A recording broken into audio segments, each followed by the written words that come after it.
வணக்கம். நம்ம சேனலுக்கு தொடர்ந்து ஆதரவளித்துக் கொண்டிருக்கும் நல்ல உள்ளங்களுக்கு நன்றி. தொடர்ந்து ஆதரவு கொடுங்க.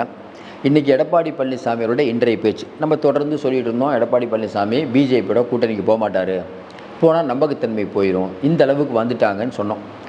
திடீர்னு பார்த்தா இன்றைக்கி ப்ரெஸ் மீட்டில் அவர் பேசின பேச்சுக்கு நம்ம சொன்னோம், என்னங்க எடப்பாடி பழனிசாமி பேசியது தவறு அப்படிங்கிற மாதிரி நம்ம நினைக்கிறோம். ஏன்னா இவ்வளோ நாள் பிஜேபி அப்படின்னா அவங்களோடலாம் பேசவே பேசாதீங்க, கூட்டணி இல்லை அப்படி தான் தொடர்ந்து சொல்லிகிட்டு இருந்தாங்க. இன்றைக்கி கொஞ்சம் டோன் மாறுதே. அப்போ எடப்பாடி பழனிசாமி இந்த பேச்சை பேசியிருக்கக்கூடாது, ஏன்னா எல்லா ஊடகங்கள்லையும் அதான் இன்றைக்கி விவாத பொருளாக இருக்குது, இது அதிமுகவுக்கு பின்னடைவை ஏற்படுத்தும் அப்படிங்கிற மாதிரி சொன்னோம். அப்போ நிறைய பேர் சொன்னாங்க, என்னங்க நீங்கள் முதல்ல பிஜேபியோட கூட்டணிக்கு போக மாட்டாருன்னு சொன்னீங்க, இப்போ போயிட்டாரே அப்படின்னு. இன்னும் போகல, இன்னும் முற்று பெறல. நம்ம அவர் பேசினது தான் தப்பு அப்படின்னு சொன்னமே ஒழிய பிஜேபி கூட்டணிக்கு கண்டிப்பாக போவார் நம்ம இன்னமும் சொல்லலை. பிஜேபி கூட்டணிக்கு போவார் அப்படிங்கிற ஒரு எதிர்பார்ப்பை இன்றைக்கி சிறுபான்மை மக்கள்கிட்ட ஏற்படுத்திட்டார், அது தவறு. ஆனால் இப்போவும் உறுதியாக நம்புகிறோம், எடப்பாடி பழனிசாமி பிஜேபியோட போக மாட்டாருன்னு உறுதியாக நம்புகிறோம். அப்படி ஒரு வேளை போயிட்டாருன்னா இருக்கக்கூடிய ஓட்டு போயிடும், நம்பகத்தன்மை போயிடும், நாளைக்கு அவர் கொடுக்கக்கூடிய எந்த விதமான உத்தரவாதத்துக்கும் மரியாதையெல்லாம் போயிடும். அப்படிப்பட்ட சூழ்நிலையில் இன்றைக்கி எடப்பாடி பழனிசாமி ஏன் இதை பேசுகிறாரு? ஏற்கனவே டிடிவி, ஓபிஎஸ் எல்லாம் பிஜேபியை நம்பிட்டு இருக்காங்க. அப்போ எடப்பாடி பழனிசாமி அவங்கள சுத்தலில் விடுறதுக்கு கேட்டாரா? பார்த்துங்க, நான் பிஜேபியோட போனாலும் போவேன், அப்போ போனீங்கன்னா நீங்கள் 2 பேர் இருக்க மாட்டீங்க, வைக்கக்கூடிய முதல் டிமாண்டே அவங்க 2 பேர் வேணாம், என்ன நான் வரேன். பிஜேபி என்ன முடிவு எடுக்கும்? ஓபிஎஸ் 2 பேர் இருக்காங்க, டிடிவிட்ட கொஞ்சம் பேர் இருக்காங்க, பெரிய கட்சி இருக்கக்கூடிய அதிமுகங்கிற சின்னம் இதெல்லாம் இருக்கக்கூடிய எடப்பாடி முக்கியமாக அவங்க முக்கியமாக? நல்லா யோசனை பாருங்கள். என்டிஏ மீட்டிங்க்கு எடப்பாடியை கூப்பிட்றாங்க, காலங்காலமாக உங்களை அடிமையாக இருக்கக்கூடிய ஓபிஎஸை கூப்பிடல, யாருக்கு ஓட்டு இருக்குதோ அவங்கள கூப்பிடுவாங்க. அப்போ எடப்பாடி பழனிசாமி டிடிவியையும் ஓபிஎஸ்ஸையும் வெறுப்பேற்றுறதுக்கு அவங்கள சுத்தலில் விடுறதுக்கு பண்ணியிருக்காங்க. ஒன்று. இன்னொன்று, அண்ணாமலை அவர்கள் எடப்பாடி ஒன்று சேர முடியுமா? எப்படி இருந்தாலும் ஒன்று சேர முடியாதுங்க. அண்ணாமலை கூட யாரும் இருக்க முடியாது. அப்போ எடப்பாடிக்கு தெரியாதா? பிஜேபியோட நம்ம கூட்டணிக்கு போனால் அண்ணாமலையை நம்மளை காலி பண்ணிடுவார். ஒன்று.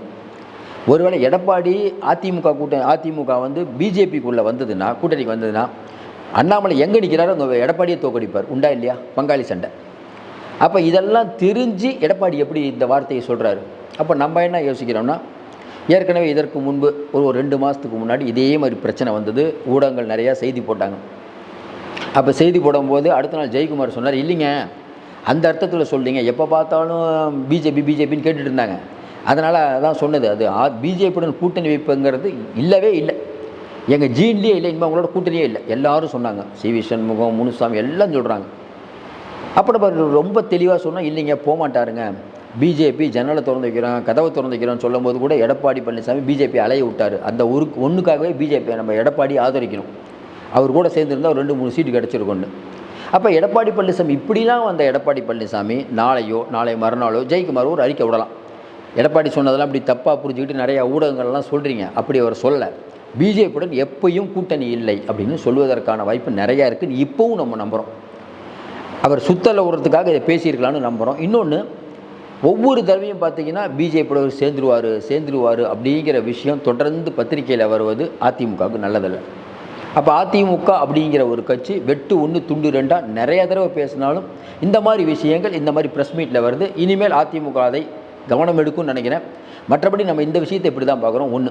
இன்னொரு விஷயம், இப்போ நிறைய பேர் இன்னொன்று சொல்கிறாங்க, இப்போ எடப்பாடி பழனிசாமி விஜய்க்கு செக் வச்சிட்டாரு. ஏன் பாருங்கள், எந்த கட்சியோட நான் கூட்டணிக்கு வருவேன் அப்படின்னு சொல்கிறதுனுடைய விளைவாக சீக்கிரம் என்கிட்ட கூட்டணி பேச்சுவார்த்தை இல்லைங்க, நீங்கள் இல்லைன்னா நான் பிஜேபிக்கு போயிடுவேன், அப்போ தாவாக்கா தனித்து விடப்படும், திமுக கூட்டணிலேருந்து யாரும் வரமாட்டாங்க, நாங்களும் பிஜேபிகிட்ட போயிடுவோம், திமுக அணி அதிமுக தலைமையில் பிஜேபிலாம் சேர்ந்து ஒரு அணி முதல்ல இருந்தது, அந்த அணி சீமான் விஜய், அப்படி 4 முனை போட்டியாக வந்தால் விஜய் காணா போயிடுவார், ஏன்னா அரசாங்கத்துக்கு எதிரான கோபத்தை அறுவடை பண்ணக்கூடிய இடத்துல நாங்கள் வந்துடுவோம் அப்படின்னு தாவேக்காவுக்கு ஒரு செக் வைக்கிறாரா?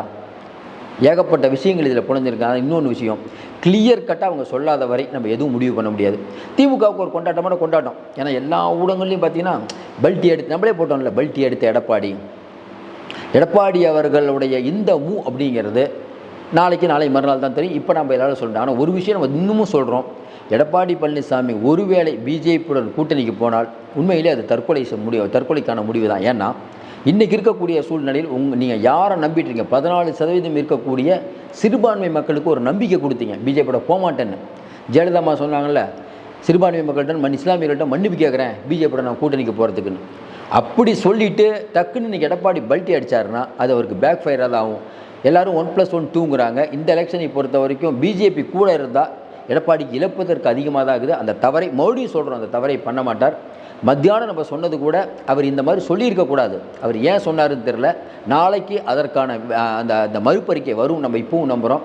ஏன்னா இன்றைக்கி இருக்கக்கூடிய சூழ்நிலையில் அதிமுகவை திமுக விஜய் யார் எந்த கட்சியாக இருக்கட்டுங்க பிஜேபியோட போயிட்டு அதை வளர்க்கக்கூடாதுன்னு நம்ம உறுதியாக நம்புகிறோம். அது இல்லாமல் பிஜேபியோட சேர்ற எந்த கட்சியுமே தமிழக மக்கள் மன்னிக்க மாட்டார்கள். இன்றைக்கி இருக்கக்கூடிய சூழ்நிலையில் பாசிச பாஜகங்கிறது திமுக வலுவாக எடுக்கும்போது சிறுபான்மை மக்கள் ஒட்டுமொத்தம் அங்கே போகும்போது எடப்பாடி பழனிசாமி அந்த பக்கம் போனால் ஒட்டுமொத்த 14% திமுகவுக்கு தான் போகும். விஜய் அப்படிங்கிறவர் எந்த ஃபேக்ட் எப்படி ஒர்க் அவுட் ஆகும்? ஏன்னா இன்றைக்கி திமுகங்கிறது பணபலம் அதிகாரபலம் எல்லாம் இருக்குது.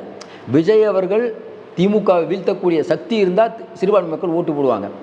இல்லாட்டினா ஒரு பெரிய கூட்டணி பிஜேபி மாதிரி ஒரு பெரிய கூட்டணி வரும்போது போட்டி எப்படி வேணாலும் போகலாம். அதனால் இந்த விஷயத்தை பொறுத்த வரைக்கும் எடப்பாடி பழனிசாமி தரப்புலேருந்து நாளைக்கு ஒரு விரிவான அறிக்கை வரும்னு நினைக்கிறோம். அறிக்கை வராமல் நம்ம 10-14 ஏன்னா இது முதல் தடவை இல்லை. இதே மாதிரி தான் ஒரு தடவை எடப்பாடி பேசி திரும்பினார். இப்போ கூட பாருங்கள் ராஜ்யசபா ரொம்ப க்ளீனாக சொல்கிறாரு. ராஜ்யசபாவில் நான் எழுதி கொடுக்கல, அந்த அளவுக்கு கிளியர் கட்டாக பிஜேபி அப்படிங்கிற ஒரு கட்சியோடு நாங்கள் நாளைக்கு பேச்சுவார்த்தை நடத்துவோம் அப்படிங்கிற மாதிரி நாங்கள் சொல்லலைன்னு கூட ஜெயக்குமார் அவர்கள் சொல்லலாம். அதனால் இதில் ஒரு கிளியர் பிக்சர் கிடைக்கிது. அதனால் இப்போதைக்கு நம்மளால் சொல்ல முடியாது. மறுபடியும் சொல்கிறோம், எடப்பாடி பழனிசாமி பிஜேபியை சேர்ந்தால் அது அதிமுகவை மீண்டும் அழிவு பாதையில் கொண்டு செல்லும். அந்த தவறை எடப்பாடி பண்ண மாட்டார்னு நினைக்கிறோம். நிறைய பேர் திமுக பார்த்துட்டு இருக்கவங்க கூட இல்லை நீங்கள் கண்டிப்பாக போகிறாரு அப்படின்னு அவங்களுடைய அபிலாஷைகளை சொல்கிறாங்க. அதுக்கு நம்ப ஆள் இல்லை. நாளைக்கு பொறுத்து இருந்து ஒருவேளை பிஜேபியோட போகிறாங்கிற மாதிரி தெரிஞ்சால் அப்புறம் நம்ம எடப்பாடி பழனிசாமி விமர்சிப்போம். மீண்டும் சந்திப்போம். நன்றி, வணக்கம்.